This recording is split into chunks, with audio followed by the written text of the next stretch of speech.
The millionaire pretended to be just another guest. He had registered at the hotel under a common name, without fuss, merely stating he would occupy the penthouse suite on the 15th floor for a few days. No one suspected who he truly was. As he crossed the service corridor, seeking assistance for his suite, he paused, noticing the employee in a red uniform a few meters away, gripping her cell phone tightly, her knuckles white with tension. Her voice trembled, yet her words emerged firm, slicing through the silence. On the other end of the line, someone spoke of illness, of surgery, of money that simply didn't exist. The millionaire frowned. He couldn't believe what he was hearing. Thandi leaned her forehead against the cold wall, closed her eyes, and whispered that she would get the money, that it was only a few more weeks, that the surgery would happen. The lie stung her throat, but it was better than admitting the truth. She hung up, slipped the phone into her uniform pocket, and took a deep breath, wiping her eyes before anyone could notice. As she turned, she came face to face with the millionaire, standing a few meters away. He wore a black dress shirt, impeccably tailored trousers, and a watch that probably cost more than she would earn in years. His arms were crossed, his posture erect, his gaze fixed on her. Thandi felt her heart race. How long had he been there? What had he heard? She swallowed hard, adjusted her white apron, and forced a professional smile. "Can I help you, sir?" she asked, her voice weaker than she intended. The millionaire didn't respond immediately, continuing to observe her with that neutral, indecipherable expression. Thandi felt her face flush. He had heard the conversation, heard everything. Humiliation surged through her chest, but she couldn't afford to break down there in the middle of the corridor of the city's most luxurious hotel, where she had started working only 3 days ago. "I'm sorry if I bothered you," she said, taking a step aside. "I was just sorting out something personal. I'll go back to work now." She tried to walk past him, but the millionaire took a step in the same direction, subtly blocking her path. Thandi stopped, met his gaze. There was something there, curiosity, perhaps, or suspicion. He opened his mouth as if to speak, but at that moment, a shrill voice exploded from the other side of the corridor. "Are you still here?" The hotel restaurant manager, Lerato Magnathella, marched towards them with an expression of contained fury. Her high heels struck the marble floor forcefully, echoing like gunshots. Thandi felt her stomach churn. Lerato was known for being relentless, especially with new employees. She had that way of looking that made anyone feel small, insignificant. "I told you to take the orders to the mezzanine table 15 minutes ago," Lerato continued, stopping beside the man and completely ignoring his presence. "Do you think this hotel runs itself? Do guests wait all day for your incompetence?" Thandi opened her mouth to explain, but Lerato raised her hand, cutting off any attempt at a response. "I don't want to hear excuses. You're new, but that doesn't mean you can waste time on personal calls during work hours. If you can't separate your private life from your job, maybe this isn't the place for you." The words were spoken in a low tone, but carried a corroding venom. Thandi felt her cheeks burn, shame rising like a wave. The millionaire beside her continued to observe in silence. "I was just," Thandi began, but her voice failed. She swallowed hard and tried again. "It was a family emergency. My mother is ill, and I needed to." Lerato let out a short, dry, humorless laugh. "Everyone has problems, darling. Everyone has sick family, bills to pay, personal dramas. But do you know the difference between you and those who manage to keep their jobs here? Professionalism. The ability to leave your problems at the door and do the job you're being paid for. Now go get those trays and take them to the mezzanine before I lose my patience completely." Thandi nodded, her throat too tight to speak. She took another step, but Lerato wasn't finished. "And just to be clear, if I catch you using your phone again during working hours, you're fired on the spot. No warning, no second chance. Understood, Thandi?" Thandi flinched again, her eyes starting to sting. She wanted to leave, to disappear, but her feet seemed glued to the floor. The millionaire beside her finally moved. He stepped forward, drawing Lerato's attention for the first time. "Excuse me," he said. His voice was calm, yet firm. Lerato turned to him, frowning. "Can I help you, sir?" She completely changed her tone, softening her voice, forcing a professional smile. Thandi noticed the instant shift, the way Lerato transformed in the presence of someone who seemed to have money. The millionaire looked at Thandi, then at Lerato, and back at Thandi. "I just wanted to understand something," he said. "I've been staying here for a few days. Is this the standard treatment employees receive?" Lerato blinked, disconcerted. "I beg your pardon?" He crossed his arms again, keeping his gaze fixed on the manager. "I've been staying at this hotel for a few days, and I've noticed some things. The way the staff is treated, for example, seems a little too severe. Lorato forced a laugh, but there was tension in her shoulders. Sir, you need to understand that maintaining a 5-star hotel requires discipline. We cannot allow employees to do as they please. Our guests expect excellence. The millionaire nodded slowly, as if processing the information. And this employee here, he pointed with his head towards Thandi, who remained still trying to understand what was happening. She was dealing with a family emergency. Does that not deserve a minimum of compassion?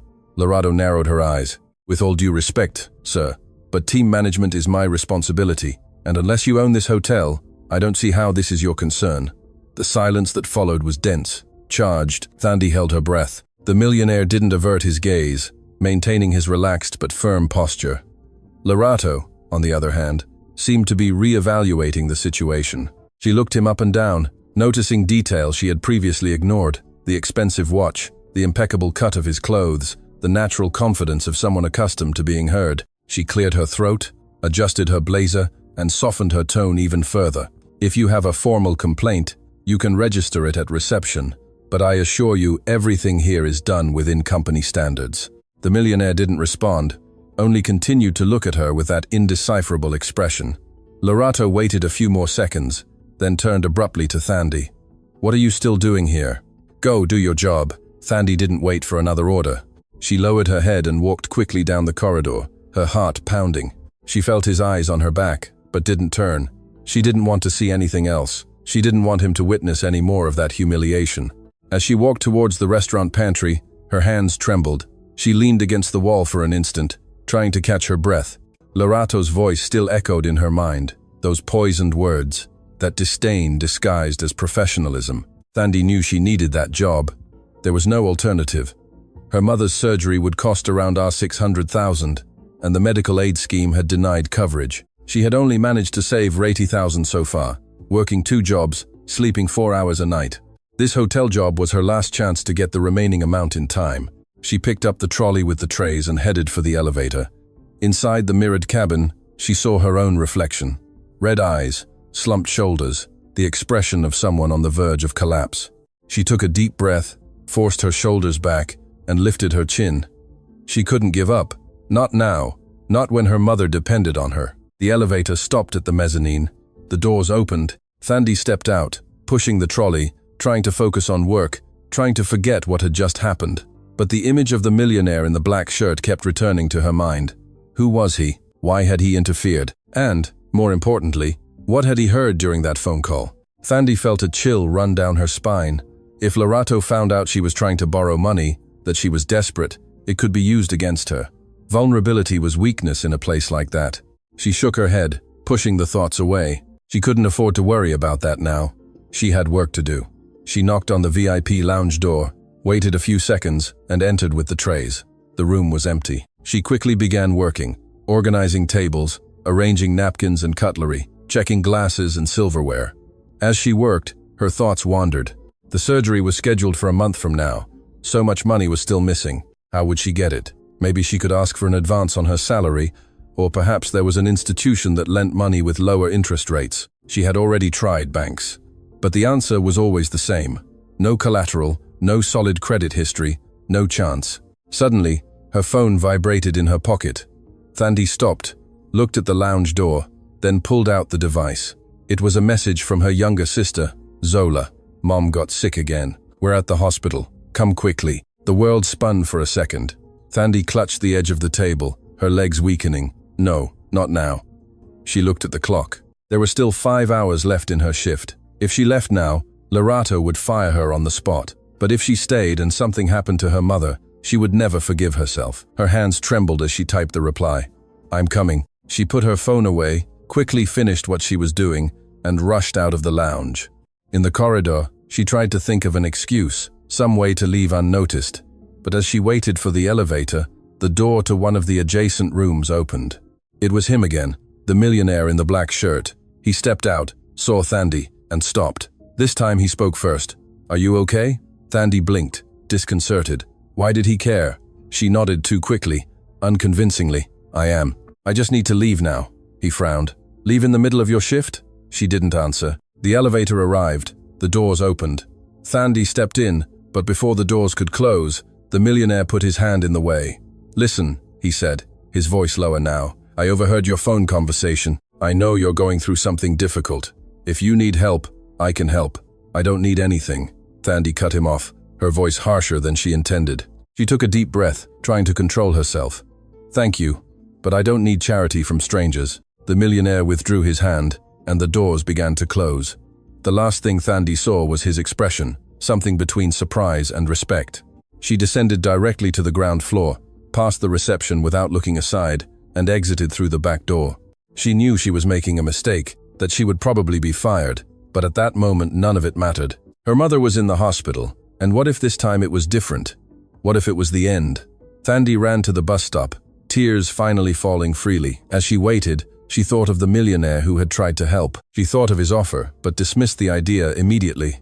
She didn't know that man, didn't know his intentions, and had learned the hard way that no one offered help without wanting something in return. Thandi pushed the hospital door with such force that it slammed against the wall.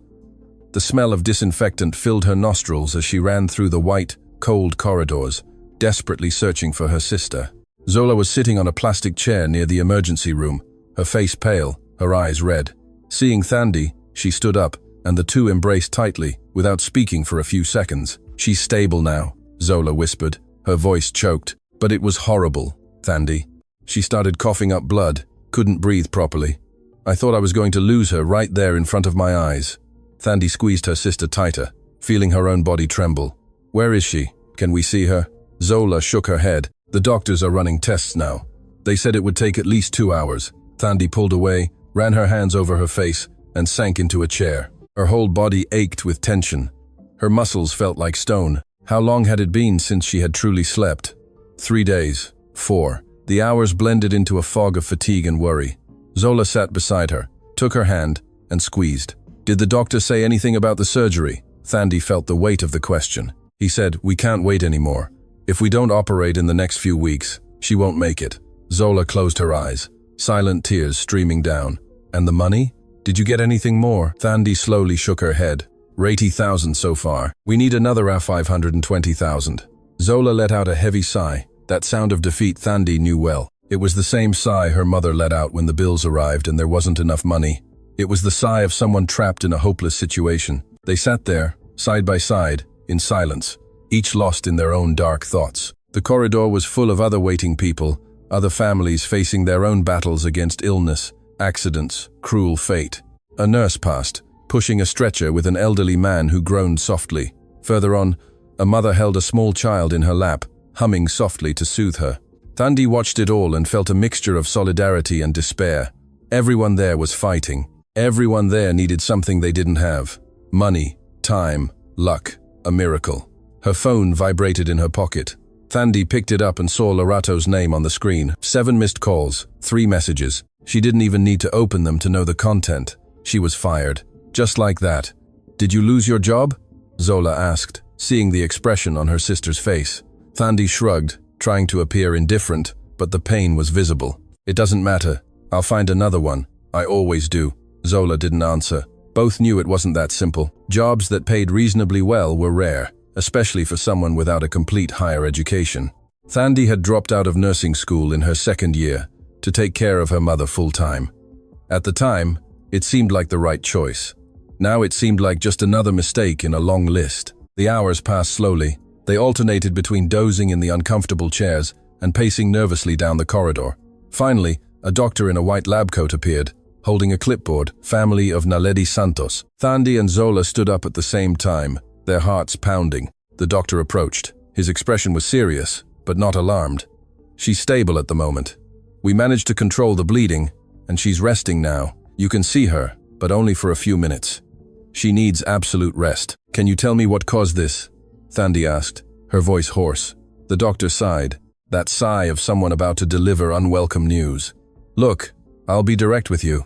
Your mother's condition is deteriorating faster than we expected. The tumor has grown and is now pressing on vital structures. If we don't operate soon, we're talking weeks, maybe days. The surgery isn't a guarantee of cure, but it's the only chance she has." Thandi felt the ground vanish beneath her feet. Zola held her arm to keep her standing. "And how much does this surgery cost?" Zola asked, although they already knew the answer. Zola, 600,000. We've already spoken with the hospital's social worker about financing possibilities, but unfortunately, without upfront payment, we cannot schedule it. There are queues in the public health system, but you need to understand that this queue can take months, even years, and your mother doesn't have that time. The words fell like stones. Thandi wanted to scream, to punch something, to wake up from that nightmare, but she could only nod, her throat too tight to speak. They entered the room where her mother was. Naledi seemed even smaller than she already was, sunken into that hospital bed, connected to wires and tubes. Her face was pale, her eyes closed, her breathing irregular. Thandi approached slowly and held her hand, so thin and fragile. "Mom," she whispered, "I'm here." Naledi slowly opened her eyes, taking a few seconds to focus. When she saw her daughters, she tried to smile, but it was more of a grimace of pain. "My girls," she murmured, her voice weak. "Sorry for all the trouble. You don't have to apologize for anything," Zola said, approaching the other side of the bed. Naledi looked at Thandi, and in that gaze, there was as much love as guilt. "I know you're doing everything to get the money, but I want you to know that if it doesn't work out, it's okay. You've already done more than any mother could ask." "Don't talk like that," Thandi cut in, squeezing her mother's hand tighter. "It will work out. I will get the money. I promise." Naledi slowly shook her head. "I don't want you to get into debt. I don't want you to ruin your lives because of me." Thandi felt the tears fall, but didn't wipe them away. "Your life is no less important than ours, and I will never give up." They stayed there for a few more minutes until the nurse came in and asked them to leave. Naledi needed to rest. Thandi kissed her mother's forehead, whispered that she would return the next day, and left the room with Zola. In the corridor, they embraced again, this time in silent despair. They didn't know what to do, didn't know where to seek help. All doors seemed closed. When they finally left the hospital, it was already getting dark. Zola took a bus back home. Thandi said she was going to walk a bit, that she needed to clear her head. In truth, she didn't know where to go. She walked aimlessly through the streets, hands in her pockets, head down. Stores were closing, people returning home after a long day's work. Everyone seemed to have a place to go, a purpose. Thandi felt adrift, as if floating in a sea without a visible shore. She stopped in front of a shop window, saw her reflection in the glass. Who was that woman? When had she become someone so tired, so defeated? She remembered when she was younger, full of dreams and plans. She wanted to be a nurse, wanted to help people, wanted to build a better life.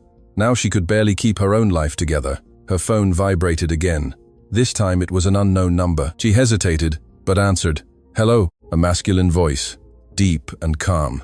"Thandi, is that you?" She frowned. "Who is this?" "It's Kagosi. We met today at the hotel." Thandi stopped walking. The millionaire in the black shirt. How had he gotten her number? "I know it sounds strange," he continued, as if reading her thoughts, "but I have access to the hotel's registry. I saw you were in the system as a new employee, and I needed to talk to you.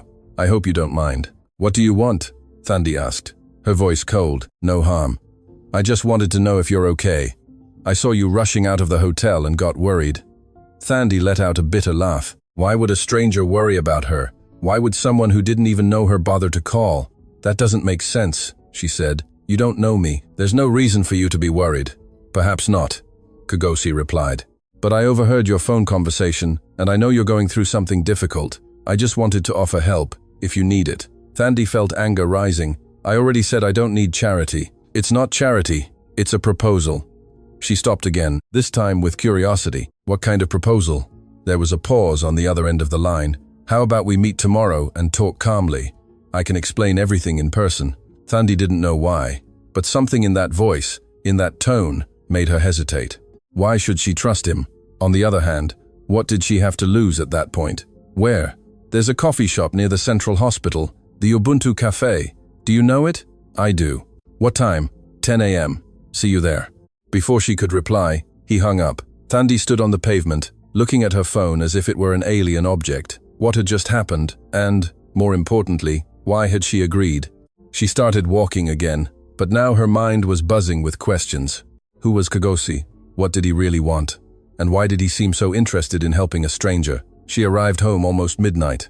Zola was already asleep on the couch, the television still on.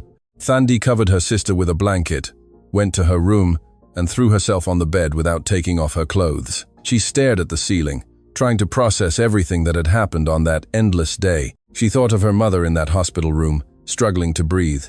She thought of the doctor, of that impossible deadline.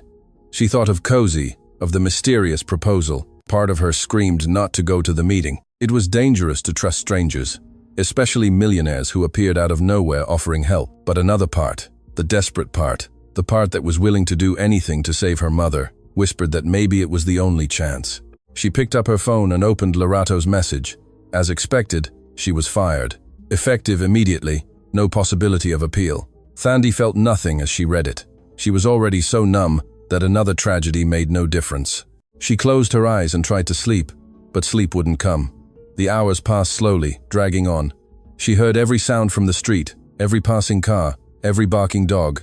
When she finally managed to doze off, it was a restless sleep, full of confused nightmares. She woke before dawn, her body aching, her mind exhausted. She got up, took a cold shower, put on the most presentable clothes she had, and left the house without waking Zola. The walk to the cafe took almost 40 minutes. She arrived 15 minutes early and stood outside, watching through the glass. The place was almost empty, just a few morning customers drinking coffee and reading the newspaper. She took a deep breath, gathered courage, and entered. She chose a table in the corner where she could see the door. She ordered only a glass of water. She had no money to spend on coffee, and even if she did, her stomach was so churned that she couldn't swallow anything. She sat there, nervously fidgeting with her hands, looking at the clock every minute. 10 o'clock arrived, 10:05, 10:10. Kogosi didn't appear. Thandi began to feel foolish. Of course, he wouldn't come. Why would he? It was probably just a cruel joke from a bored rich man. She was already getting up to leave when the door opened. It was him. Kogosi entered, looked around, and immediately located her. He walked to the table with that same calm confidence as before. "Sorry I'm late," he said, sitting down in front of her. "Horrible traffic." Thandi didn't respond, just watched him, trying to decipher his intentions. He ordered an espresso from the waiter, then turned his attention back to her. "Thank you for coming. I know you must be wondering what I want." Thandi crossed her arms. "I am. So, tell me." Kogosi gave a small smile. "Direct to the point. I like that." "Right. I'll be equally direct. I need someone to do a job for me, and I think you're the right person." Thandi frowned. "What kind of job?" Kogosi leaned forward, his voice low but clear. "I need you to pretend to be my personal assistant for a week. Just that. Attend some meetings, be present at events, take notes." "Why me?" she asked suspiciously. "Why not hire a real assistant? Because I need someone from outside my circle, someone who has no connections to the people I'm going to meet, someone who can observe without raising suspicion." Thandi shook her head. "That makes no sense." Kogosi sighed. "I know it sounds strange, but I can pay well. Very well." She narrowed her eyes. "How much?" "600,000. The world stopped. Thandi blinked, certain she had heard wrong. He repeated, 600,000. Paid at the end of the week. If you do the job right." She leaned back in her chair. Her heart raced. It was more than enough to cover everything. The surgery, the expenses, a safety margin. It seemed impossible. "You overheard my phone conversation?" she said slowly. "You know how much I need?" Kogosi didn't deny it. "Yes, I heard. And that doesn't change the fact that I really need someone for this job. You have the right profile. You're smart, observant, and clearly won't accept money without earning it." Thandi felt the suspicion grow. "And what do you gain from this?" He shrugged. "Information, observation, someone trustworthy by my side during important negotiations. Nothing that will compromise you or put you in danger, I guarantee." She wanted to believe him. As much as she hated the idea of depending on a stranger, for her mother, she would do whatever was necessary. But something wasn't right. "I need to think," she said. Kogosi nodded. "Of course, but I need an answer by tomorrow. The meetings start the day after tomorrow." He took a business card from his pocket and placed it on the table. "My personal number. Call me when you decide." He stood up, left money to pay for both coffees, and left. Thandi sat there, looking at the card. Kogosi Mokoena, business consultant. There was a business address in small letters in one of the city's most expensive neighborhoods. She put the card away, picked up her bag, and left the cafe, her head spinning. 600,000. A week's work. It seemed too good to be true, and when something seemed too good to be true, it usually was a lie. But what if it wasn't? What if this was truly the salvation she so desperately needed? Thandi spent the rest of the day walking around the city, weighing options, trying to think clearly. She returned to the hospital in the afternoon to see her mother. Naledi was awake, a little better than the day before. They talked about mundane things, avoiding the subject of the surgery. When Thandi left, it was already evening. Zola called, asking where she was. Thandi made up an excuse. She said she was looking for a job. It wasn't a lie, technically, but it wasn't the whole truth either. That night, lying in bed, Thandi took Kogosi's card and stared at it for long minutes. Her fingers brushed the numbers, as if they could reveal some hidden secret. She thought of her mother, of those tired eyes, of that weak voice, telling her not to worry. She thought of Zola, of how she tried to be strong but was clearly crumbling inside. She thought of herself, of how many times she had struggled, how many times she had fallen and gotten back up. Was this the last battle, or would it just be the beginning of something even worse? She picked up her phone, dialed Kogosi's number, but didn't press the call button. She put the phone aside, turned off the light, and tried to sleep, but she knew that when the sun rose, she would have to make a decision. And whatever that decision was, it would change everything. Thandi pressed the call button before she could change her mind. The phone rang 3 times before Kogosi answered. "Hello, I accept," she said bluntly. "When do I start?" There was a short pause on the other end, then a sigh that sounded like relief. "Tomorrow. I'll send you the address. I need you to be there at 9 a.m. Wear something formal, but not exaggerated. Discreet, smart, casual. Okay. And, Thandi, thank you." She hung up without responding to the thanks. She wasn't doing this for him, she was doing it for her mother. That's all that mattered. The message with the address arrived minutes later. A commercial building in the city center, 22nd floor. Thandi spent the night trying to mentally prepare herself. She didn't know exactly what Kogosi expected of her, but she would do her best not to disappoint. 600,000 depended on it. Her mother's life depended on it. She woke up early, borrowed a pair of smart trousers from Zola, and wore the only formal white blouse she had. She put on a little makeup to hide the dark circles under her eyes and tied her hair in a simple but elegant bun. She looked at herself in the mirror. She didn't look like herself. She looked like someone pretending to be professional, someone playing a role. She arrived at the building 15 minutes early. The lobby was all marble and glass, with a ceiling so high that her voice echoed as she identified herself at reception. The security guard checked a list, nodded, and pointed to the elevators. 22nd floor, suite 203. Thandi entered the mirrored elevator and saw her reflection multiplied again. She took several deep breaths, trying to calm her nerves. The doors opened onto a silent corridor, with dark wooden doors on each side. She found suite 203 and knocked. "Come in," Kogosi's voice came from inside. She opened the door and found a spacious meeting room with a long table in the center and several chairs around it. Kogosi was standing, looking out the window. He turned when she entered. "Punctual. I like that." Thandi closed the door behind her. She also hardened her expression. "Let's get straight to the point. What exactly do you need me to do?" Kogosi pointed to a chair. "Sit. I'll explain everything." She sat down, her back straight, her hands clasped in her lap. Kogosi pulled up a chair and sat in front of her, without the table between them. "Over the next week, I'll be meeting with several businessmen. Some are interested in doing business with me. Others are trying to deceive me. I need to know who's who." Thandi frowned. "And how can I help you with that?"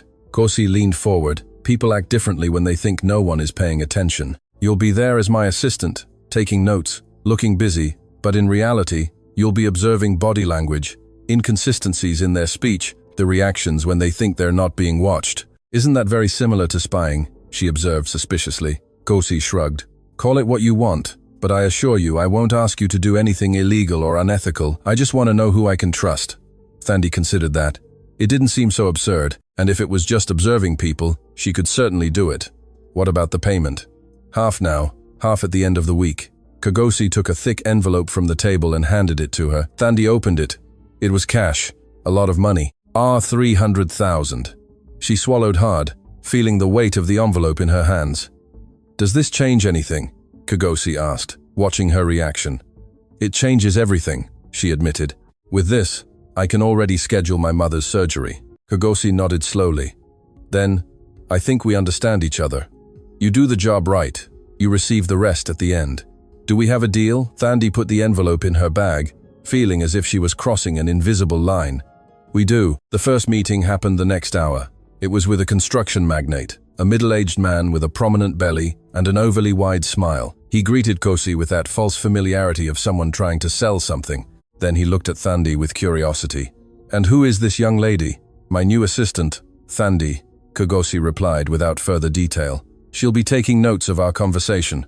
The businessman, who introduced himself as Sifo Dlamini, shrugged and sat down. For the next hour, Thandi remained silent, noting names, numbers, and proposals. But as Kagosi had asked, she also observed.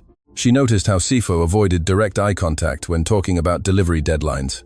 She noticed how he nervously fidgeted with his watch when Kagosi asked about suppliers. She noticed the way he diverted the conversation whenever environmental permits were mentioned. When the meeting ended and Sifo left, Kagosi turned to Thandi. "So, what did you think?" She closed her notebook. "He's lying about something. I don't know exactly what, but there's something he doesn't want you to know." Kagosi smiled, but it was a joyless smile. "That's what I thought too. Thank you for confirming." The second meeting of the day was with an elegant woman in her 50s, who introduced herself as Valeria Duarte. She spoke confidently about the real estate market, investment trends, guaranteed returns. Thandi observed everything. This time, she saw no signs of deceit. Valeria seemed genuinely passionate about what she did, and her numbers made sense. After she left, Kagosi asked again, and Thandi hesitated. "She seems honest. I believe she would be a good business partner." Kagosi nodded, satisfied. "I think so too. Good job." The day passed quickly, with 3 meetings, each with its peculiarities. Thandi took notes, observed, analyzed. She discovered she had a natural talent for reading people, something she had never noticed before. Perhaps it came from years of working in service, where she had to guess customers' moods before they exploded.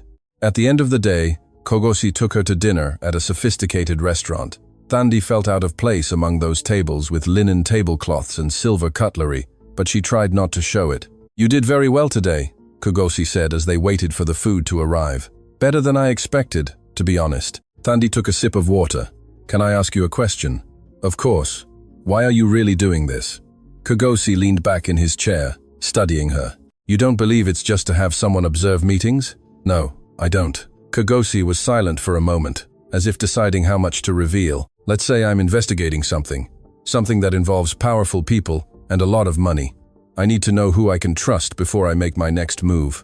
Thandi felt a chill down her spine. "Is this dangerous?" "It could be, but not for you. You're just an assistant, remember? No one will pay attention to you." That didn't reassure her much, but she said nothing. She had already accepted the money, already made her choice. The food arrived, but Thandi could barely eat. Her stomach was churning with nervousness. Kagosi, on the other hand, seemed perfectly at ease. After dinner, he dropped her off at the door of her building. "Tomorrow, at 8, he said. "It's going to be a longer day." Thandi nodded, got out of the car, and entered the building. She ran up the stairs, opened the apartment door, and found Zola watching television. "Thandi, where have you been? I was worried." "I got a temporary job," Thandi said, trying to keep her voice casual. "Just for a week, but it pays well." Zola stood up, hopeful. "How much?" Thandi took the envelope from her bag and placed it on the table. Zola looked, then looked at her sister, her eyes wide.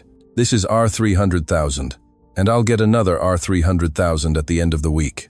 Zola covered her mouth with her hands, tears beginning to fall. "Does this mean that we're going to be able to get Mom's surgery?" "Yes, we are." The two embraced tightly, crying with relief. Thandi felt as if a huge weight had been lifted from her shoulders. It wasn't all resolved yet. There was still another week of work, but for the first time in months, she had real hope. That night, she slept better than she had in a long time. The second day started early. Kagosi picked her up at 7:30 a.m. "Today we're meeting someone important," he said as he drove. "I need you to be especially attentive." "Who is it?" "An investor, someone who can make my project soar or completely sink." They arrived at a hotel even more luxurious than the one where Thandi had worked. They went straight to a private room in the restaurant. Minutes later, a man entered. He was tall, gray-haired, wearing a suit that probably cost more than a car. Behind him came a younger woman, also elegant, carrying a briefcase. Kagosi stood up to greet them. "Mr. van der Merwe, it's a pleasure to see you again." "Likewise, Kagosi." The man sat down, the woman beside him. "Kagosi, this is Patricia, my lawyer. And this?" He looked at Thandi. "My assistant, Thandi." Kagosi offered no further explanation. Thandi nodded politely and sat down, ready to take notes. The meeting began with cordial conversation about the market, economy, opportunities, but Thandi paid attention to the details. She noticed how Mr. van der Merwe looked at Kogosi with something that seemed like disguised contempt. She noticed how Patricia, the lawyer, constantly fiddled with her phone, as if sending messages to someone. She noticed the way Mr. van der Merwe avoided giving direct answers about the investment. He always deflected, always postponed, always asked for more documents, more guarantees, more time. After an hour, Kogosi ended the meeting. "We'll stay in touch." Then, Mr. van der Merwe smiled, shook Gosi's hand, and left with Patricia. As soon as they were alone, Gosi turned to Thandi. "Tell me, he's not going to invest," Thandi said without hesitation. "He's stringing you along. He's probably negotiating with someone else at the same time, and using you to pressure for better terms." Gosi muttered a quiet curse. "That's what I feared. How long have you known? I've been suspicious for a few weeks. You just confirmed it." Thandi felt a pang of satisfaction. She was doing a good job. She was earning that money honestly. They left the hotel, and Kogosi stopped on the pavement, looking frustrated. "This complicates everything. I was counting on his investment." "Do you have other options?" Thandi asked. "I do, but they'll take longer, and time is something I don't have much of." They returned to the car. On the way, Kogosi was silent, clearly processing the situation. Thandi looked out the window, watching the city pass by. Suddenly, Kogosi asked, "Do you trust me?" Thandi turned her head, surprised. "What? Do you trust me?" He repeated the question. She thought honestly before answering.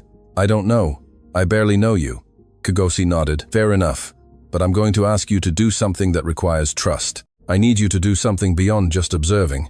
Thandi felt the alarm bells ring in her mind. "What?" "I need you to go into Sifo Dlamini's office and take pictures of some documents." "Are you insane?" Thandi exclaimed. "That's trespassing. It's illegal." "I know how it sounds," Gosi said calmly. "But believe me, he's involved in something much worse. Corruption, diversion of public funds, illegal constructions that put lives at risk. I need proof to report him to the Hawks, but I can't go in there officially. You can, as a temporary assistant, looking for some documents he promised you." Thandi shook her head vehemently. "No, that wasn't part of the agreement. You said I would observe people, not commit crimes." Kogosi stopped the car in an empty parking lot and turned to her. "I'll pay you 100,000 more, and I guarantee you won't face any legal consequences. I take full responsibility." 100,000 more was a lot of money. It was the difference between having just enough and having a reserve for emergencies. But still, Thandi hesitated. "If I get caught, you won't be. Sifo will be in an external meeting all afternoon. I've already confirmed. His office will be practically empty after 5. You go in, take the photos, leave. 10 minutes, maximum." Thandi looked at him, trying to read his true intentions. "Do you swear this is to expose real crimes?"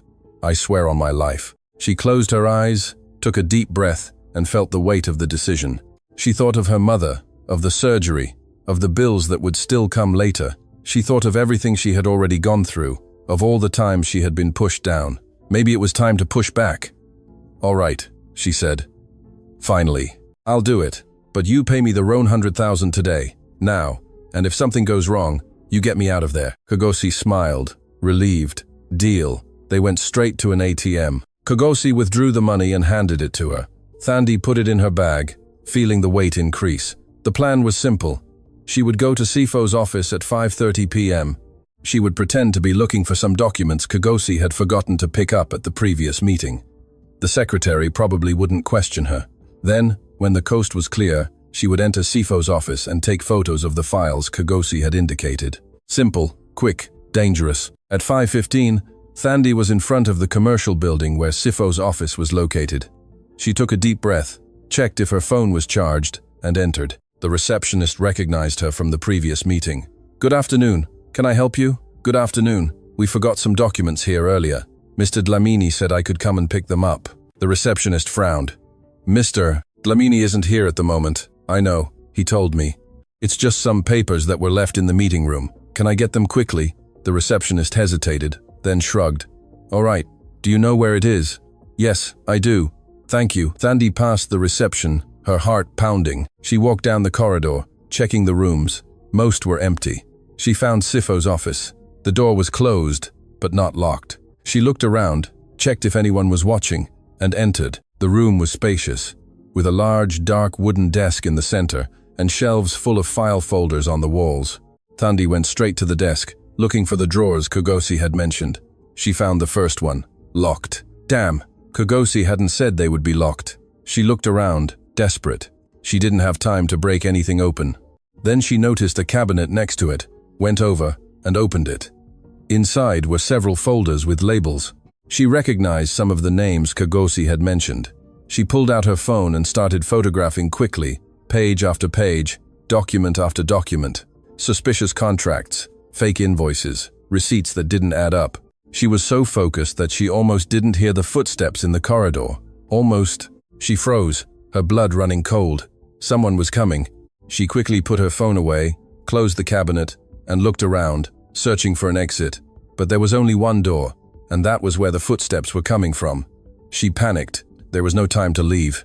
If she was caught there, she would be arrested. She would lose everything. The footsteps stopped in front of the door. The doorknob turned.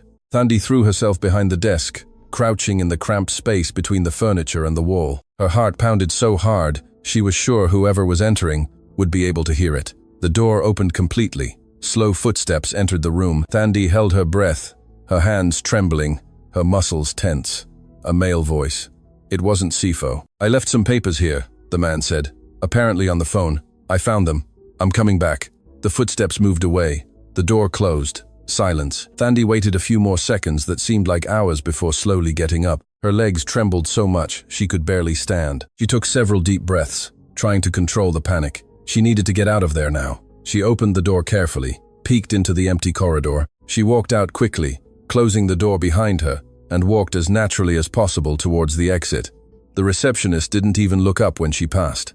"Did you find the documents?" "Yes, I did. Thank you." Thandi left the building, and only when she was 2 blocks away did she allow herself to stop and truly breathe. She leaned against a wall, her legs giving way, her whole body trembling. She had almost been caught, almost lost everything. Her phone vibrated. It was Kogosi. "Did you get it?" She typed with trembling fingers. "I did, but never ask me to do something like that again." The reply came quickly. "I promise. I'll pick you up in 10 minutes. Send me your location." When Kogosi arrived, Thandi got into the car without saying a word. He looked at her, noticing her state. "Is everything all right?" "Someone almost caught me," she said, her voice hoarse. "I almost had a heart attack." Kogosi grimaced. "I'm sorry. I didn't think anyone would be there." "Well, you should have thought." Thandi took her phone from her bag and handed it to him. "Here are your photos. I hope they're worth it." Kosi took the phone and started scrolling through the images as he drove. His face gradually changed, from tense to satisfied. "This is gold. Pure gold. You found exactly what I needed. Great. Now take me home. I want to forget this day ever existed." Kogosi dropped her off at her building door. Before she got out, he gently held her arm. "Thandi, seriously, thank you very much. You don't know how much this means." She just nodded and got out of the car. She walked up the stairs slowly, her body heavy with exhaustion. Zola was in the kitchen making dinner when she came in. "Thandi, where were you?" "I was worried. I got a temporary job," Thandi replied, throwing her bag on the couch. "Very tiring." Zola served her a plate of food. "At least it's worth it, right? All that money." Thandi looked at her sister and forced a smile. "Yes, it's very worth it." But as she ate, she couldn't stop thinking about how close she had come. If she had been caught, she would be in jail now, and all the money, all the hope, would have gone down the drain. That night, she couldn't sleep. She tossed and turned in bed, reliving those moments in Sifo's office, feeling again the pure fear she had felt. In the early hours, she finally fell asleep, but it was a restless sleep, full of nightmares, of doors opening and voices screaming. She woke up early, more tired than before she slept. Kosi called at 7. "We don't have meetings today. You can rest. Tomorrow is the most important day." Thandi sighed in relief. Thank goodness. She used the day to visit her mother in the hospital. Naledi was visibly better, with more color in her face, more strength in her voice. The girls talked about the surgery, about plans for afterwards. Naledi cried with relief when Thandi confirmed they had gotten the money. "How did you get it?" she asked, holding her daughter's hands. Thandi and Zola exchanged a look. "We worked hard," Zola said, "and we were lucky." Naledi squeezed their hands. "I don't know how to thank you. You are my warrior girls, always have been." Thandi felt a lump in her throat. She just wanted her mother to be well. She just wanted her to have the chance to live more, to see her daughters grow up, to have the grandchildren she had always dreamed of. When they left the hospital, Zola went home, and Thandi decided to walk a bit. She needed to clear her head, organize her thoughts. Her phone rang. It was Kagosi again. "Sorry to bother you on your day off, but something happened that you need to know." "What?" "The photos you took yesterday. I sent them to a contact of mine who works for the Hawks. He confirmed that there's an ongoing investigation into Sifo, and your photos will greatly accelerate the process." Thandi stopped walking. "So everything you said about him being involved in corruption was true?" "All true. Thanks to you, he'll be arrested soon." Thandi didn't know how to feel about that. On one hand, she was relieved to have helped get a criminal off the streets. On the other, she still felt dirty for having invaded a place, even if it was for the right reason. "Kagosi," she said slowly, "tomorrow is the last day, right? No more surprises?" "I promise not. Tomorrow is just a final meeting, important, but calm. After that, you receive the rest of the money and never have to see me again if you don't want to." She hung up and continued walking. The city was busy, hurried people coming and going. Thandi watched it all and thought about how each person's life was its own universe, full of invisible problems and battles. Was anyone else there going through what she was going through? Was anyone else there also making desperate choices to save someone they loved? She returned home in the late afternoon. Zola was making soup. They had dinner together, talking about mundane things, avoiding heavy subjects. After dinner, Thandi locked herself in her room and tried to mentally prepare for the next day. It was the last meeting, the last step. After that, she would have the full amount and could schedule her mother's surgery without further delays. Kagosi picked her up the next morning. He seemed tense, more serious than on the other days. "Is everything all right?" Thandi asked. He nodded. "Just nervous. Today's meeting could define everything." They arrived at a huge office with panoramic views of the city. Thandi recognized the address. It was one of the most expensive and exclusive buildings in the area. Who was the person Kagosi was meeting with? They entered a luxurious meeting room. Minutes later, 3 men entered. One of them was Mr. van der Merwe, the investor who had strung Kagosi along days before. The other 2, Thandi didn't recognize. Kagosi was visibly surprised. "Mr. van der Merwe, I didn't expect to see you here." "I imagine not," van der Merwe replied with a cold smile. "These are my partners. We thought it would be good to have a frank conversation." Everyone sat down. Thandi took out her notebook, but her instincts were already on high alert. Something wasn't right. "Kagosi," one of the partners began, "we've been hearing interesting things about you. Things about investigations, photos, documents." Kagosi maintained a neutral expression. "I don't know what you're talking about." "I think you do," van der Merwe intervened. "You've been sticking your nose where it doesn't belong, asking questions that bother important people, and that needs to stop." Thandi felt the atmosphere in the room change. The tension was palpable. Kagosi leaned back in his chair, pretending to be relaxed, but she saw the rigidity in his shoulders. "And if I don't stop?" The third partner, who hadn't spoken yet, gave a cruel smile. "Then we'll have to take more drastic measures. It would be a shame if something happened to you or to the people close to you." Thandi felt her blood run cold.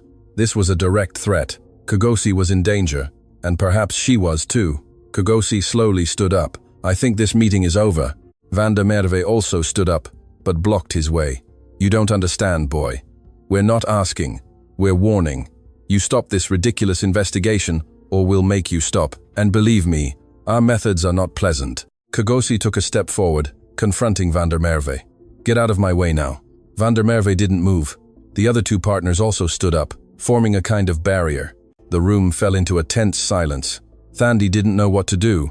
Should she try to help, call someone, run away? Her heart pounded uncontrollably. Suddenly, the door to the room opened. A tall, stout man entered, wearing a dark suit. Behind him, 2 more men. Van der Merwe turned, annoyed. "What do you want?" The man showed a badge. "Hawks, gentlemen, Dlamini, van der Merwe, and Naidu are under arrest for crimes of corruption, money laundering, and racketeering." Thandi almost fell out of her chair in surprise. Dlamini was there. She looked closer at one of the partners and recognized Sifo Dlamini, the man whose office she had invaded. Van der Merwe turned red with rage. "This is absurd. You have no proof of anything." The officer smiled coldly. "We have more than enough evidence, including photos of very interesting documents that were anonymously delivered." He turned to the other officers. "You can take them." As the 3 men were handcuffed and led away, the officer approached Kagosi. "Good work. Your information was essential." Kagosi nodded. "I was just doing what was right." When the room finally became empty, Thandi stood up, her legs trembling. "What just happened?" Kagosi turned to her, looking both relieved and exhausted. What happened was justice. These men were involved in a corruption scheme that diverted millions in public funds. They built overpriced projects, paid bribes, destroyed competitors, and now they're going to pay for it. Thandi sat down again, trying to process everything. So, from the beginning, you were working with the police? Not exactly. I discovered the scheme by accident during a negotiation that went wrong. I started investigating on my own and gathered evidence, but I needed someone from outside, someone they didn't know, to get the final documents. That's why I hired you. Thandi shook her head in disbelief. You used me. You put me in danger without me knowing the real extent of the risk. Kagosi had the decency to look ashamed. I know, and I apologize for that. There was risk, yes, but I had people monitoring and a contingency plan in case something went out of control. Even so, I shouldn't have minimized the danger. Thandi wanted to scream at him, wanted to punch something, but at the same time, she knew that without Kagosi, she wouldn't have gotten the money for her mother's surgery. It was a complex situation, full of moral nuances that she didn't have the energy to dissect at that moment. Kagosi took an envelope from his briefcase and handed her the remaining R300,000, as promised, plus an extra R100,000 bonus for the additional risk I made you take. Thandi took the envelope, feeling the weight. Now she had R700,000, more than enough for the surgery and to cover recovery costs. After this, I never want to be involved in anything like it again, she said firmly. Kagosi agreed. I understand perfectly, and again, thank you. You helped get criminals off the streets. You should be proud of that. She didn't respond. She just wanted to go home, hug her sister, and forget that crazy week. Kagosi drove her home. Before she got out of the car, he spoke one more time. Thandi, if you ever need anything at all, call me. I owe you a lot. She nodded without saying anything and entered the building. She walked up the stairs, opened the door, and found Zola watching television. Her sister stood up as soon as she saw her. So, how was it? Complicated, Thandi replied. Very complicated, but it's over. And I have all the money. Zola shouted with happiness and jumped to hug her sister.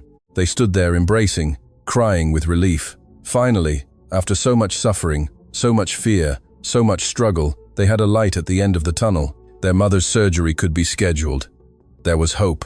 Thandi sat on the couch, exhausted. Zola brought her a glass of water and sat beside her. Tell me what happened. Thandi recounted everything. Every meeting, every moment of tension, the office invasion, the final threat, the arrest of the criminals. Zola listened, wide-eyed, alternating between shock and admiration. You're crazy, she said at the end. But you're the bravest person I know. Thandi laughed, but it was a tired laugh. It wasn't courage, it was desperation. Zola shook her head. It doesn't matter the reason.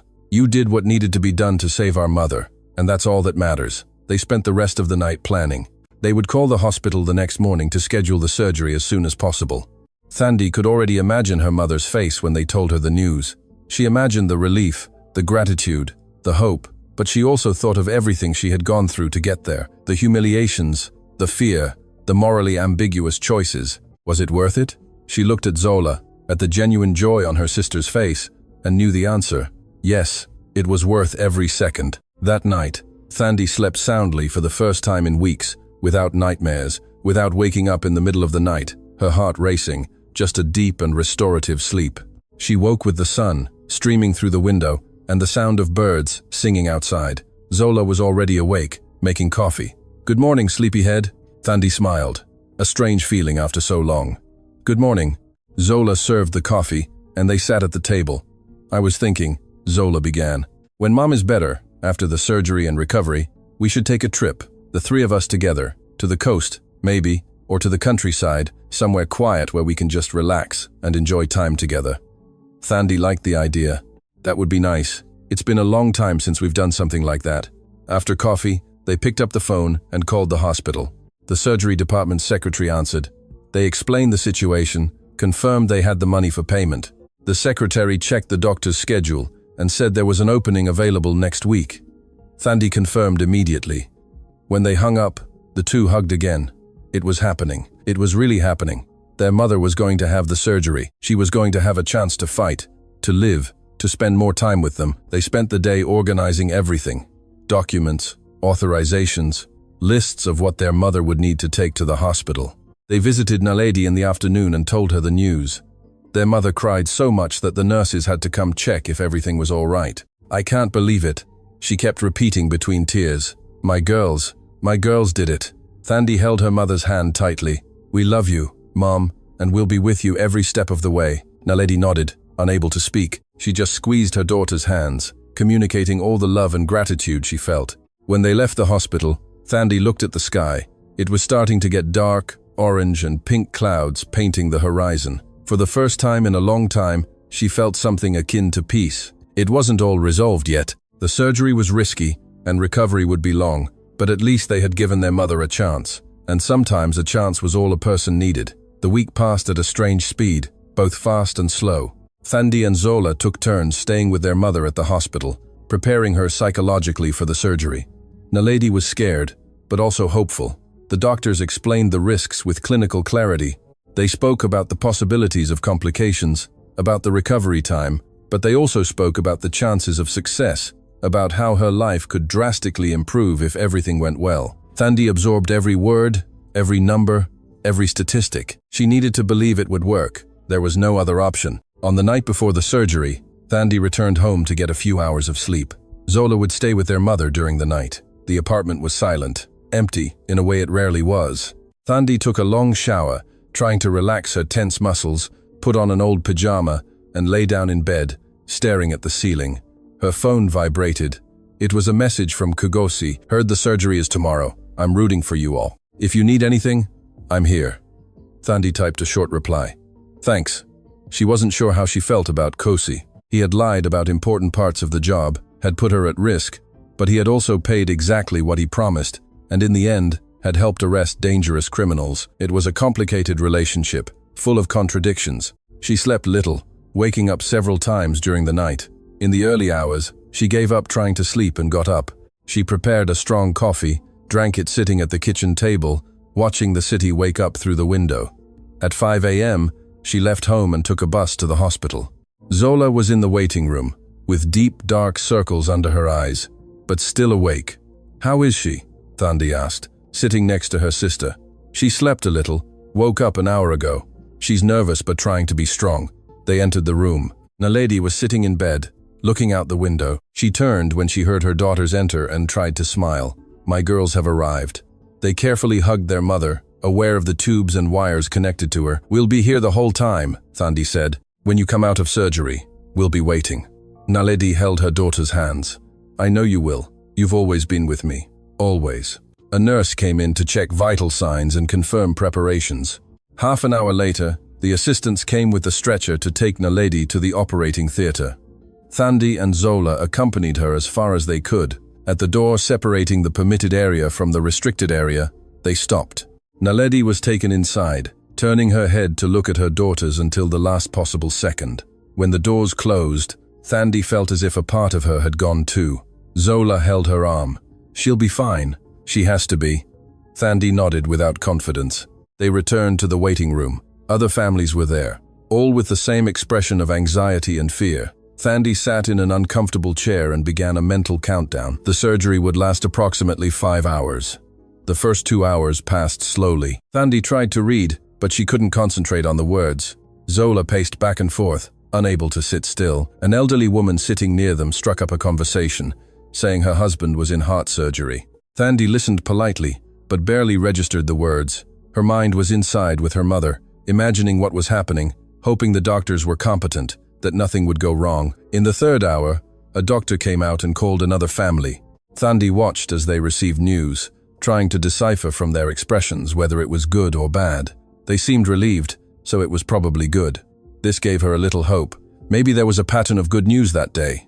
In the fourth hour, Zola bought coffee from the machine. The liquid was horrible, bitter and watery, but it was hot and gave them something to do with their hands. They drank in silence, each lost in their own thoughts and fears. Thandi thought of everything she had gone through to get there, the humiliations at the hotel, the risky job with Kugosi, the lies she had told, the moral lines she had crossed. All of this would be worth it if her mother survived. But what if she didn't? What if all that effort, all that risk, was in vain? She pushed the thought away. She couldn't think like that. She had to be positive. She had to believe. In the fifth hour, Thandi went to the bathroom, looked at herself in the mirror, and barely recognized herself. Her face was pale, her eyes hollow, her lips cracked from biting them so much. She looked like someone who hadn't slept properly in months, and that's exactly what she was. She washed her face with cold water, trying to compose herself. When she returned to the waiting room, Zola was standing, talking to a doctor. Thandi ran over. It was Dr. Khumalo, the lead surgeon. He looked tired, but satisfied. The surgery was successful, he said before Thandi could even ask. We managed to remove the entire tumor. She's in recovery now, still sedated. Over the next few hours, we'll monitor her closely. But so far, all vital signs are stable. Thandi felt her legs go weak. Zola held her arm. She'll be okay? Zola asked, her voice trembling. The doctor considered his answer. The next 48 hours are critical, but if there are no complications, the prognosis is very positive. She will need follow-up chemotherapy and regular checkups, but she has an excellent chance of a complete recovery. When can we see her? Thandi managed to ask. In about 2 hours, when she wakes from the anesthesia, I'll send someone to call you. The doctor walked away. Thandi and Zola hugged tightly, crying with relief. It went well. It worked. Their mother was going to survive. The next 2 hours were easier to bear. Now they had concrete news, something positive to hold on to. They called some close relatives, sharing the good news. They ate something at the hospital cafeteria, their first real meal in days. When they were finally called, they rushed to the recovery unit. Naledi was lying in a bed, connected to several monitors. Her eyes were open, but glazed, still under the effect of anesthesia. Mom, Thandi said, approaching. We did it. You did it. Naledi tried to smile, but it was more of a grimace. Her voice was weak, slurred. My girls. Zola took her mother's hand. We're here. You won't get rid of us that easily. They stayed there for a few minutes, just holding Naledi's hands, conveying love and strength. A nurse came in to check the monitors. Everything is correct, she said with a professional smile. She'll sleep most of the next few hours. You can come back later if you wish. Thandi and Zola left the recovery unit. Now that the tension had subsided, exhaustion fell upon them like a weight. They decided to go home, shower, eat something real, and return in the evening. On the way, Thandi called Kugosi. It all went well, she said when he answered. The surgery was successful, thank goodness, he replied, sounding genuinely relieved. I'm very happy for you, for all of you. If you need anything during her recovery, let me know. Thandi thanked him and hung up. When they arrived home, Zola went straight to the shower. Thandi threw herself on the couch, letting her body finally relax. She closed her eyes and, without realizing it, fell asleep right there. She woke a few hours later with Zola gently shaking her. Thandi, wake up. Someone's at the door. Thandi got up, confused, still dizzy with sleep. Who? Zola shrugged. A man said he knows you. Thandi went to the door and looked through the peephole. It was Kugosi. She opened it, surprised. What are you doing here? Kugosi was holding a paper bag. I brought food. I thought you wouldn't have the energy to cook. Thandi hesitated, but Zola appeared behind her. Let him in. Thandi, I'm starving, and what he brought smells amazing. Kugosi entered and placed the bag on the kitchen table. He had brought food from a good restaurant, not fast food. There were containers with rice, pap, stewed meat, salad, even dessert. Zola immediately started serving plates. Kugosi sat at the table, a little uncomfortable. Thandi sat too, observing him. Why did you really come here? She asked. He sighed. Because I feel responsible. I know I put you in difficult situations, and even though I paid what I promised, I still feel I owe you more. You don't owe us anything, Thandi said. You paid. I did the job. We're even. Kugosi shook his head. It's not about being even or not. It's about doing what's right. And the right thing now is to be here, offering support, even if it's just a meal. Zola, who was eating with appetite, looked between the two. He can stay, Thandi. It won't hurt to have an extra person here, and the food is great. Thandi didn't have the energy to argue. She started eating too. The food was indeed good, and she hadn't realized how hungry she was until her first bite. They ate in silence for a few minutes. Then Kugosi asked, How is your mother now? Stable, Zola replied, but the next 48 hours are important. If there are no complications, she'll recover well. Kugosi nodded. And how are you two holding up? Thandi looked at him, trying to decide if the question was genuine or just politeness. She decided it was genuine. Tired, relieved, still scared, but hopeful. Kugosi seemed to consider the words. I understand. After they finished eating, Kugosi helped clean the kitchen, insisting even when Thandi said he didn't need to. As he was leaving, he stopped at the door. If you need anything, and I mean anything, call me. It can be any time. Thandi nodded. Thank you for the food and for showing up. After he left, Zola looked at her sister with a mischievous expression. He likes you. Don't be ridiculous, Thandi replied, but felt her cheeks flush. It's nothing like that. He's just being polite. Zola rolled her eyes. Of course, rich men show up at temporary employees' houses with expensive food just out of politeness. Believe what you want. They returned to the hospital that night. Naledi was more awake, still weak, but able to converse in short sentences. The doctor came by to update them.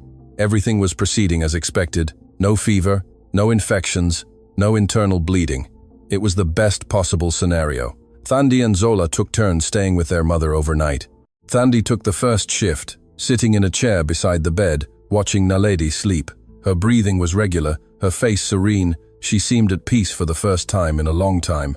Thandi thought of everything they had gone through to get there. The sleepless nights, the impossible bills, the growing despair, and now, finally, a respite, a chance to start over. She picked up her phone and opened her messages. There was a new one from Kagosi, just to say good night and I'm rooting for you all. Thandi typed a reply. Good night and thank you, truly. She looked at the message before sending it. There was more she wanted to say, but she couldn't find the right words. In the end, she left it as it was and pressed send. The night passed peacefully. Naledi woke a few times, drank water, chatted a little, and went back to sleep. In the morning, Zola took over, and Thandi went home to shower and change. When she returned to the hospital, she found a surprise at reception. Kagosi was there, talking to the administration staff. What are you doing here? Thandi asked, approaching. Kagosi turned. I was sorting out some details. Details? He led her to a more secluded corner. I heard that even with the surgery money, you'll have expenses for recovery, medication, physiotherapy, follow-up appointments. So I arranged with the hospital to cover those expenses for the next 6 months. Thandi blinked, certain she had heard wrong. You did what? Kagosi calmly repeated. Covered the recovery expenses. Your mother won't need to worry about money while she's recovering. Thandi felt a mixture of gratitude and anger. Why did you do that without consulting me? Because if I consulted you, you would have said no. This is too important to let pride get in the way. Thandi opened her mouth to argue, but nothing came out. He was right. She would have said no, but at the same time, the help was necessary and welcome. I don't know what to say, she finally admitted. You don't need to say anything. Just accept it and let your mother recover in peace. Thandi nodded, her eyes starting to sting. Thank you. Seriously, I don't know how I'll ever repay you. You don't need to repay anything. You've already done more than enough. Kagosi smiled and left the hospital. Thandi stood there for a moment, processing everything. Then she went back up to her mother's room. Zola was talking to Naledi, who seemed visibly better than the night before. Thandi, her mother said when she saw her enter. Come here. Thandi approached, and Naledi held her hand. The doctor said I can go home in a few days. Isn't that wonderful? It's wonderful, Thandi agreed, smiling. And there's more. She told them about what Kagosi had done. Zola and Naledi were silent for a moment. Then Naledi said, That man seems special. You should hold on to him. Mom, don't start, Thandi protested. I'm just saying it's not every day someone comes along willing to help like that, expecting nothing in return. The next 48 hours passed without complications. Naledi improved every day, managing to eat better, walk a little, talk for longer. The doctors were optimistic. Everything indicated a complete recovery. On the afternoon of the third day, Thandi was alone in the room with her mother when Naledi said, I need to tell you something. Thandi approached. What? Naledi held her hand. I know you did difficult things to get the money for the surgery. I don't know exactly what, and perhaps it's better that way. But I want you to know that I am very grateful and very proud of you, of both of you. You are the strongest women I know. Thandi felt the tears fall. We just did what we had to do. Naledi shook her head. No, you went above and beyond, and I will never forget that. When I leave here, I'm going to live every day as a gift. I'm going to enjoy every moment with my daughters. I'm going to make all this sacrifice worth it. Thandi carefully hugged her mother, feeling love flood her chest. In that moment, all the doubts, all the fears, all the difficult choices she had made seemed worth it. Her mother was alive, she was getting better, and they would have more time together. It was all that mattered. When Zola returned, the three talked about the future, about the trip they would take when Naledi was fully recovered, about Zola's plans to go back to studying, about the possibility of Thandi finally finishing nursing school. There was hope again, there was a future to plan, and, For the first time in a long time, that future seemed bright. 3 months later, Thandi was sitting on the beach sand, her feet buried, watching the sea.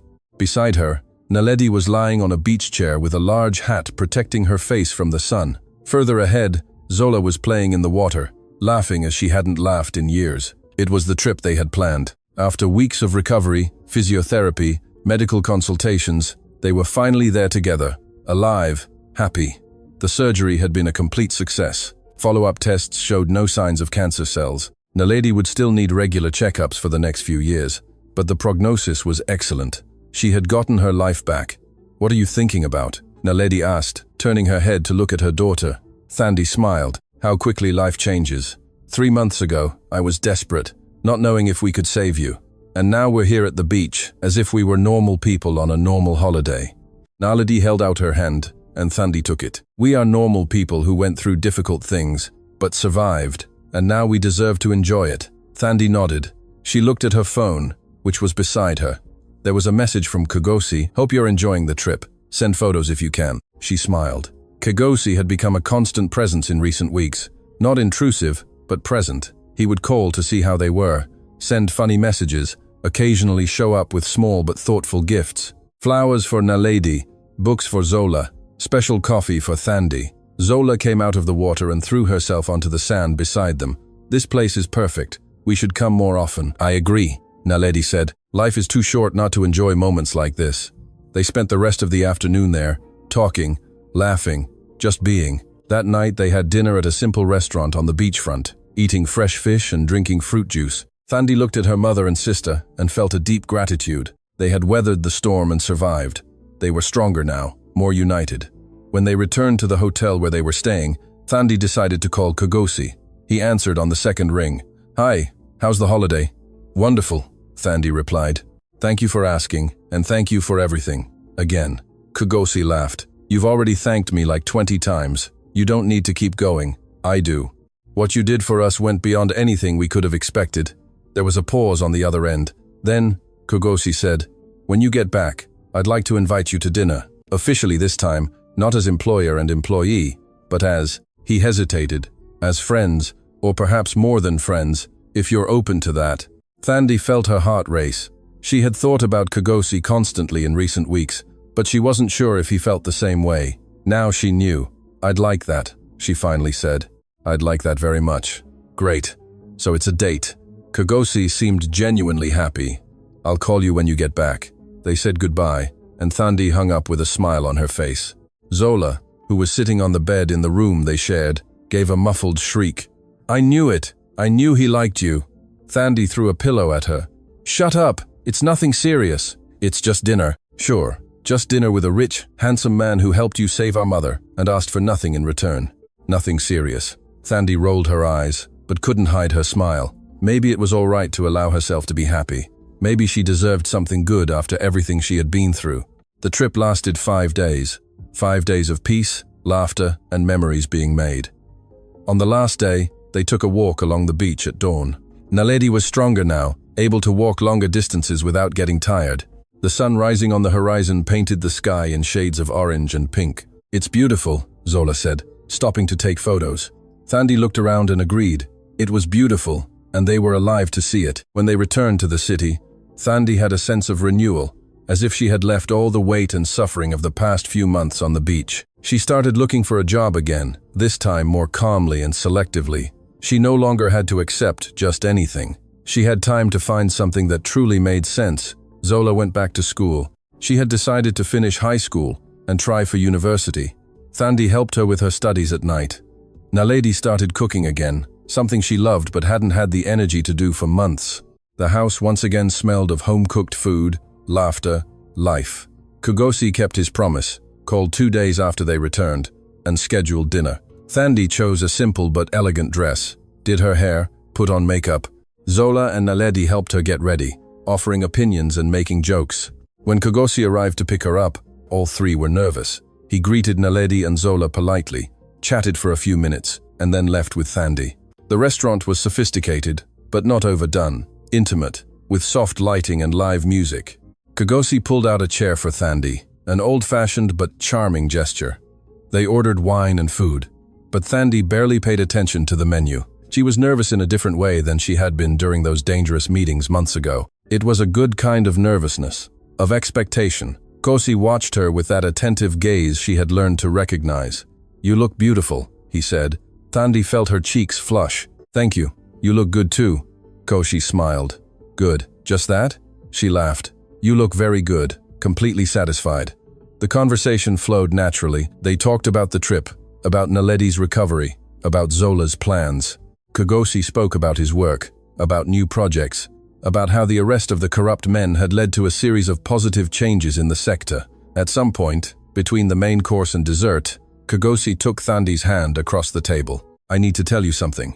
Thandi felt her stomach churn nervously. "What?"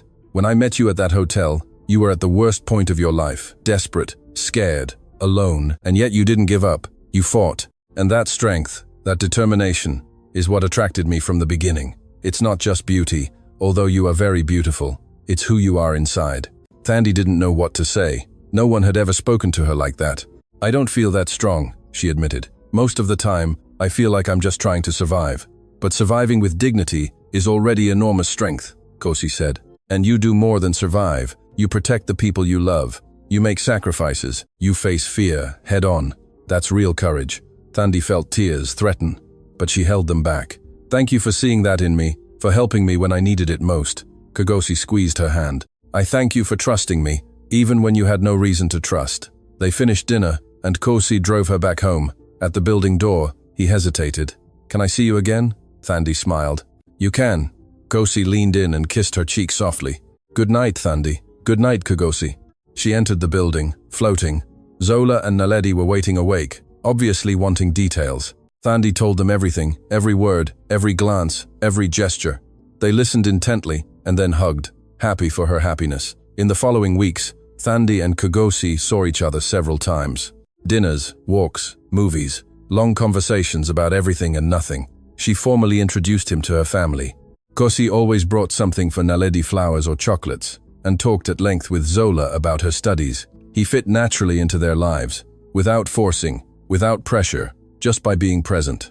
Thandi got a new job, this time as an administrative assistant at an architectural firm. The work was interesting, the salary fair, her colleagues friendly. She started thinking about going back to nursing school. Maybe it wasn't too late to fulfill that old dream. One day, 4 months after the surgery, Naledi had an important follow-up appointment. The test results would show if there was any sign of recurrence. Thandi and Zola went with her. They sat in the waiting room, hands clasped, nervous but hopeful. When the doctor called them, they went in together. He smiled even before speaking. "All the news is good. There are no signs of cancer cells. Recovery is complete. We can start spacing out the appointments. We'll continue monitoring, of course. But everything indicates that you've won this battle." The three cried right there in the consulting room. The doctor, accustomed to such scenes, merely smiled and let them have their moment. When they left the hospital, the sun was shining brightly. Naledi stopped on the pavement, closed her eyes, and turned her face to the sky. "I missed this," she said, "feeling the sun on my skin and knowing I'll be here to feel it again tomorrow." Thandi and Zola stood on either side of their mother, also looking at the sky. It was a simple but deeply significant moment. A celebration of life, of a second chance, of love. Thandi called Kogosi to tell him the news. He was as happy as they were. "Let's celebrate. Dinner at my place tonight. I'll cook." That night, they went to Kogosi's apartment for the first time. It was spacious, well decorated, with a view of the city. Kogosi had prepared an elaborate meal, clearly having put in a lot of effort. During dinner, he raised a glass of wine, a toast to Naledi for her strength and courage, to Zola for her unwavering support, and to Thandi, the most incredible woman I've ever met, who moved heaven and earth to save her family. Everyone toasted, eyes moist. After dinner, Kogosi asked to speak with Thandi privately. They went to the balcony. The city stretched out below them, millions of lights twinkling in the darkness. "There's something I want to ask you," Kosi said. Thandi turned to him. "What?" Kosi took her hands. "I know we met under strange circumstances, and I know we're still getting to know each other, but in these past few months, I've realized something. You are the person I want to be with, not just now, but going forward. So, I'm officially asking you if you want to be my girlfriend." Thandi felt her heart race. She looked at this man who had appeared in the darkest hour of her life, like an unexpected light. who had helped without asking for anything in return, who had become not only an ally but a friend, and now perhaps something more. "I do," she said simply. Kagosi smiled, that genuine smile she had learned to love, and kissed her. It wasn't a hesitant or timid kiss. It was a kiss of promise, of commitment, of a future. When they parted, Thandi was smiling. "I think life has finally decided to give me a break." Gosi laughed. "You deserve much more than a break. You deserve everything good that comes, and I'll do my best to give you that." They went back inside, where Naledi and Zola were obviously trying to look like they hadn't been peeking through the window. They realized by their expressions that they knew what had happened. Zola shrieked and ran to hug Thandi. Finally, Naledi also approached, hugging her daughter and Kagosi. "Be very happy," she said tenderly. The following months were of adjustments and discoveries. Thandi and Kagosi learned to navigate a relationship with all the challenges and joys that entailed. Zola finished high school with excellent grades and got a scholarship for university. Naledi returned to working part-time at a craft shop where she could use her creativity. Life wasn't perfect. There were still bills to pay, daily worries, small problems, but now they faced everything together as a family, and with Kagosi by Thandi's side, combining their strengths. 6 months after officially becoming a couple, Kagosi proposed marriage. It was on a simple night at home, without pomp or circumstance, just the two of them on the couch watching a movie. He paused suddenly and turned to her. "Marry me?" Thandi blinked, surprised. "Now?" He laughed. "Not necessarily now, but soon, whenever you want. I just know I want to spend the rest of my life with you." Thandi didn't have to think much. Yes. Kagosi kissed her and then took a small box from his pocket. He had planned this. Inside was a simple but beautiful ring. Thandi placed it on her finger, feeling its symbolic weight. It was a commitment, a promise of a future. They set the wedding for 6 months later, something intimate, only family and close friends. Naledi cried when she found out, tears of pure joy. Zola joked that Thandi would now officially be rich, but Thandi knew that true wealth was not in money or status. It was in the people she loved, in the second chance they had received, in the family they were building together. The wedding day was perfect. A small ceremony in a garden with white flowers and soft music. Naledi was radiant, healthy, happy. Zola was the maid of honor, wearing a light blue dress that matched her eyes. When Thandi entered, arm in arm with her mother, she saw Kagosi waiting at the altar and knew she was making the right choice. During the vows, both cried. They promised love, respect, companionship. They promised to be together through good times and bad. And unlike many couples who make these promises without truly understanding their weight, Thandi and Kagosi knew exactly what they meant. They had already been through bad times. They had already faced adversity and had emerged stronger. The reception was joyful, full of laughter and dancing.